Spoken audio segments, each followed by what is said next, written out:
Hello friends, ഇന്ന് നമുക്ക് എങ്ങനെ ഒരു 10 മിനിറ്റ് കൊണ്ട് ചിക്കൻ മന്തി ഉണ്ടാക്കാമെന്ന് നോക്കാം. അതിനായി നമ്മൾ ആദ്യം ചിക്കൻ കഴുകിയതിന് ശേഷം ഇഞ്ചി, വെളുത്തുള്ളി, പച്ചമുളക്, ക്യാപ്സിക്കം ചെറുതായി അരിഞ്ഞത്, 2 ഏലക്ക, 2 പട്ട, ഗ്രാമ്പൂ, ഉണക്ക കുരുമുളക് എന്നിവ മസാല ആക്കിയ ശേഷം ഒരു 10 മിനിറ്റ് വെച്ചതിന് ശേഷം നമ്മൾ കഴുകി ഉതിർത്ത ബസുമതി റൈസ് എടുക്കുക. ഞാൻ 3 കപ്പ് റൈസാണ് ഇവിടെ യൂസ് ചെയ്തിട്ടുള്ളത്. അതിനു വേണ്ടി നമുക്ക് പാകത്ത് കുറച്ച് സൺഫ്ലവർ ഓയിൽ, 2 ഗ്രാമ്പു, 2 പട്ട, ഏലക്ക ഇതിലിട്ടതിന് ശേഷം വെള്ളം നല്ലവണ്ണം ചൂടാകുന്നത് വരെ നിൽക്കുക. ചൂടാക്കിയതിന് ശേഷം നമുക്ക് ബസുമതി റൈസ്, കഴുകി ഉതിർത്ത ബസുമതി റൈസ് ചൂടായതിന് ശേഷം നമുക്ക് എന്ത് കിട്ടാം, ഇതിലോട്ട് ഇടാം. നല്ലവണ്ണം തിളച്ച് വെള്ളം വന്നതിന് ശേഷം മാത്രം ബസുമതി റൈസ് ഇടാൻ ശ്രമിക്കുക. ഇവിടെ നമ്മൾ വെള്ളം ഇപ്പോൾ നന്നാക്കി തിളച്ചിട്ടുണ്ട്. അതിനുശേഷം നമ്മൾ അതിൽ റൈസ് ഇട്ടിട്ടുണ്ട്. റൈസ് ഇട്ടതിന് ശേഷം പാകത്ത് ഒരു മീഡിയം വേവായതിന് ശേഷം നമുക്കത് മാറ്റി വെക്കാം. അത് മാറ്റി വെച്ചിട്ടുണ്ട് ഞാനിത്.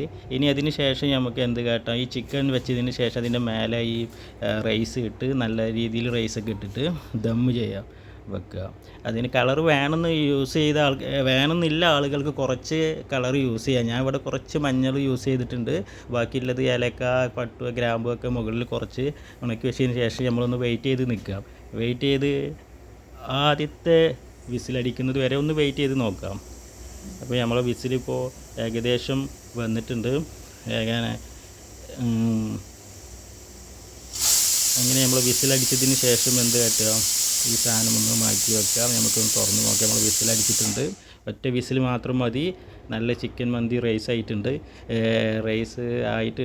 ഇനി അത് നമുക്ക് കുറച്ച് കഴിഞ്ഞിട്ടൊരു പ്ലേറ്റിലോട്ട് സെർവ് ചെയ്യാൻ നോക്കാം. അപ്പോൾ എങ്ങനെയുണ്ടെന്ന് നമുക്ക് നോക്കാം. ഞാനിത് എന്തായാലും ഒരു പ്ലേറ്റിലോട്ട് സെർവ് ചെയ്യാൻ പോവുകയാണ്. അതിൻ്റെ കൂട്ടത്തിൽ കുറച്ച് സാലഡ് ഉണ്ട്. സാലഡ് ജർജറിൻ്റെ ഇലയാണ്. അതിൻ്റോടൊപ്പം കുറച്ച് ഉള്ളിയും നമ്മളുടെ തന്നെ സ്വന്തം ആയുഷും അച്ചാറും ഒക്കെയാണ് ഇതിലിട്ടിട്ടുള്ളത്. അപ്പോൾ എന്തായാലും ഗൈസ്, നിങ്ങളൊക്കെ ഒന്ന് പെട്ടെന്ന് നോക്കാം എങ്ങനെ 10 മിനിറ്റ് കൊണ്ട് ഒരു ചിക്കൻ മന്തി ഉണ്ടാക്കാം എന്നുള്ളതാണ്. ഇത് നമ്മൾ ബാച്ചിലേഴ്സായ ഗൾഫുകാരൊക്കെ പെട്ടെന്ന് നമുക്ക് ഉണ്ടാക്കാൻ പറ്റുന്നതാണ് ചിക്കൻ മന്തി. അധികം കേടുമില്ല. പാകത്തിന് സൺഫ്ലവർ ഓയിലൊക്കെ ഒഴിച്ചിട്ട് നമുക്ക് നല്ല രീതിയിൽ തന്നെ നല്ലൊരു ചിക്കൻ മന്തി ഉണ്ടാക്കാൻ നോക്കാം. അതുപോലെ തന്നെ ഈ വീഡിയോ നിങ്ങൾക്ക് എല്ലാവർക്കും ഇഷ്ടപ്പെട്ടാൽ ലൈക്ക് ചെയ്യുക, ഷെയർ ചെയ്യുക, സബ്സ്ക്രൈബ് ചെയ്യുക.